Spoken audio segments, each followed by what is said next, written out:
Joining me around the table, Arthur Davis, a former Democratic congressman from Alabama, now a Republican in Virginia. Ron Brownstein, CNN senior political analyst and editorial director of the National Journal, and Hillary Rosen, a Democrat and a CNN political commentator. So one of the polls that everybody looks at was the ones coming out of the exit polls out of New Jersey, where they asked, do you think Chris Christie would make a good president? It was pretty split. It wasn't some big, go. I don't think that's overly surprising, but I think it does point to the larger problem for Chris Christie, which is, can you take the New Jersey template and put it across the country? Well, if you understand what the New Jersey template is, the New Jersey template is Chris Christie showing an ability to communicate with virtually every single swath of the electorate. Now, you can translate that in the whole country. You better start now, though, right? It's a little difficult to... Well, sure, but this is what Republicans have struggled with. Right now, the Republican strategy looks like Ken Cuccinelli's. Talk to the 35% of people who are on your side over and over and get them riled up and hope negative ads will get you another 15 points. And leave whole swaths of the electorate out of play completely.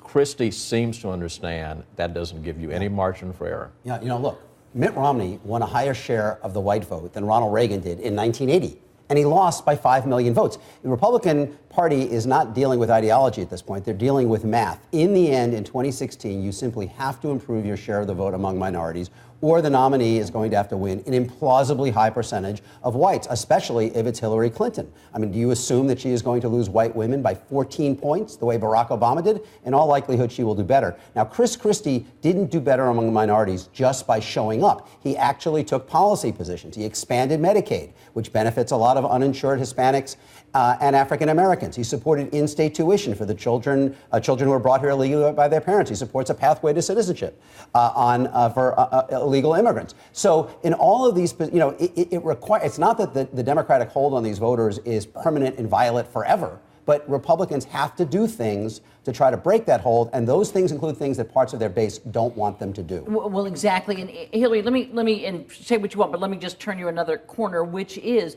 I have to believe that Democrats do see a threat in Chris Christie, because 12 hours after he won in New Jersey, there was this all-out effort to begin to undermine his record by Democrats. No question. I think Democrats see him right now as the biggest threat, and it is because of a blue state. Look, I'm from New Jersey. I grew up in Essex County, New Jersey.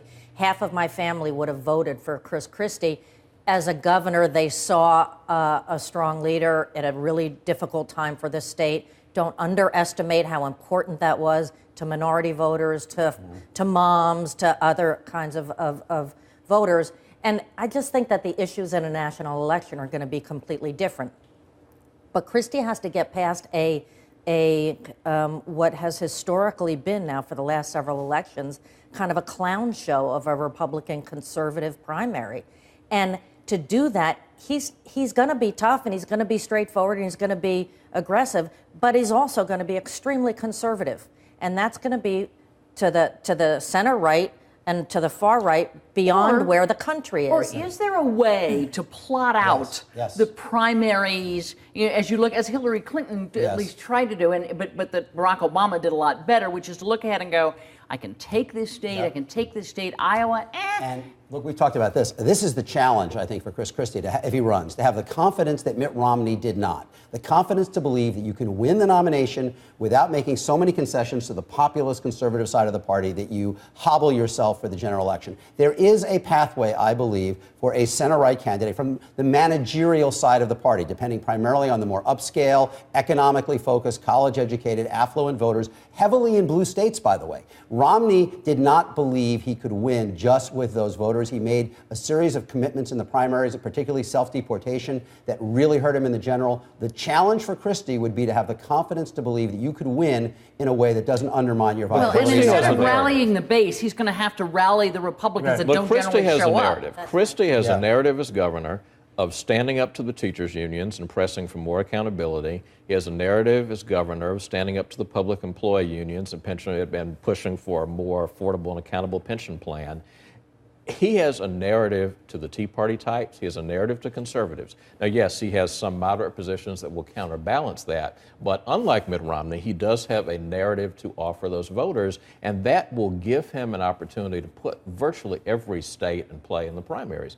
Ultimately, what Christie is going to have to do is to prove that he is someone who's a conservative, but someone who's also using his brain to think through issues. What voters hate is this reflexive politics of, I've got my team, you've got your team, I'm for whatever my team is for. And I won, and Yeah. therefore that's what we're going to do. Let me get, Yeah, can go I want to play a quick thing since everybody's looking at the demographics of what Christie won in New Jersey. And this was from Rush Limbaugh on Thursday.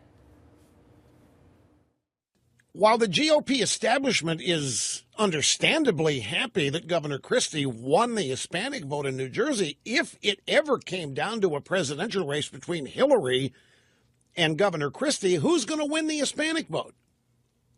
Hillary is. And not just in New Jersey, but everywhere. Absolutely. True. But the issue is margins, right? I mean, yes, Hillary will win the Hispanic vote against Chris Christie. But if, again, every Democratic nominee since 1976 has won about 80% of the combined minority vote, except for George W. Bush in 2004. If Hillary Clinton or whoever is the Democratic nominee wins 80% of minorities again in 2016, the Republican nominee will have to win as many whites as Ronald Reagan did, not in 1980, but in 1984, the biggest landslide of modern history. So there is enormous value in shaving 5, 6, 7 points off that margin. And if Christie could do that among Hispanics and Asian Americans in particular, and maybe even a couple points with African Americans, you would enormously change the calculus, and we'd be talking about why Democrats are struggling so much to convince white voters that their economic agenda will benefit them. I'll go one step beyond that. Christie has the ability to demonstrate, even to people who disagree with him, that he is responsive to their concerns. There are a lot of white voters out there who actually want to vote for a candidate who does represent the whole country and not just different spots of it. That's true. Right. And I think Republicans, sometimes my friends on the far right miss that. There are a lot of middle-class white voters who want to vote for an inclusive candidate. So if you have the ability to broaden your appeal with Hispanics and Latinos and with blacks, you're showing those white voters that you can be a certain kind of president. Your last word here, Hillary. John McCain and Barack Obama was the last time we had a presidential election where people said, you know what, both of these candidates can cross over. Both of these candidates can appeal to independents for one, constituent group reason or another. McCain was on immigration, and Obama was on working with Republicans to get things done. An epic battle between Hillary Clinton and Chris Christie will be more than constituent politics. Absolutely. And for the very reason that we're talking about, it's going to take more vision, more leadership, because constituent politics don't fall neatly with these two unique characters. Pretty much the point you were making, Arthur Davis, Ron Brownstein, Hillary Rosen. Thank you for joining us.